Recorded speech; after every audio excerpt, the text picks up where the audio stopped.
കൊച്ചിയിൽ കുടിവെള്ള വിതരണത്തിൽ അനിശ്ചിതത്വം തുടരുന്നു. മെട്രോ നിർമ്മാണത്തിനിടെ തകർന്ന പൈപ്പുകൾ പൂർണ്ണമായും പുനഃസ്ഥാപിക്കാനായില്ല. താൽക്കാലിക നടപടികൾ കാര്യക്ഷമമല്ലെന്ന് നാട്ടുകാർ ആരോപിച്ചു. കൊച്ചി കോർപ്പറേഷൻ ഡിവിഷനുകളായ കലൂര്, ഇടപ്പള്ളി, പാലാരിവട്ടം, തമ്മനം, അഞ്ചുമന, പാടിവട്ടം എന്നിവിടങ്ങളിലും ചേരാനെല്ലൂർ പഞ്ചായത്തിലുമാണ് കുടിവെള്ളക്ഷാമം രൂക്ഷം. പ്രതിസന്ധി പരിഹരിക്കാൻ താൽക്കാലിക നടപടികൾ സ്വീകരിക്കുന്നുണ്ടെങ്കിലും കാര്യക്ഷമമല്ലെന്നാണ് വിമർശനം. പണി പൂർത്തിയാക്കാത്തതിനാൽ പമ്പിംഗ് ഇനിയും വൈകും. ശരിക്കും 6 ദിവസമായിട്ട് വെള്ളമില്ലാത്ത അവസ്ഥയിലാണ് ഞങ്ങൾ നിൽക്കുന്നത്. ഇപ്പോഴും അതായത് ഇന്നലെ ഉച്ചയ്ക്ക് 3 മണിക്ക് തീരുമെന്ന് പറഞ്ഞ വർക്കാണ്. നേരം വെളുത്ത് ഇപ്പോഴായിട്ട് തീർന്നിട്ടില്ല. ഇപ്പോഴും നമുക്ക് പമ്പിങ് സ്റ്റാർട്ട് ചെയ്യാൻ പറ്റിയിട്ടില്ല. പില്ലറോട്ട് കയറിയാണ് പൈപ്പ് പോകുന്നത്. ഇതേ അവസ്ഥ തന്നെയാണ് ആ എൻഡ് വരെ ഉണ്ടാവുന്നത്. അടുത്ത പില്ലർ എടുക്കുമ്പോൾ ഇതേ അവസ്ഥ പിന്നെയും കണ്ടിന്യൂ ചെയ്യും.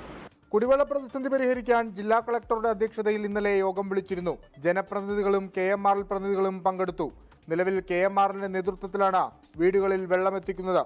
മെട്രോയുടെ തുടർന്നുള്ള പൈലിങ്ങൾക്ക് മുൻപ് ജല അതോറിറ്റി അധികൃതരെ വിവരമറിയിക്കാനും അധികൃതർ സ്ഥലത്തെത്തി പൈപ്പില്ലെന്ന് ഉറപ്പുവരുത്തണമെന്നും നിർദ്ദേശം നൽകിയിട്ടുണ്ട്.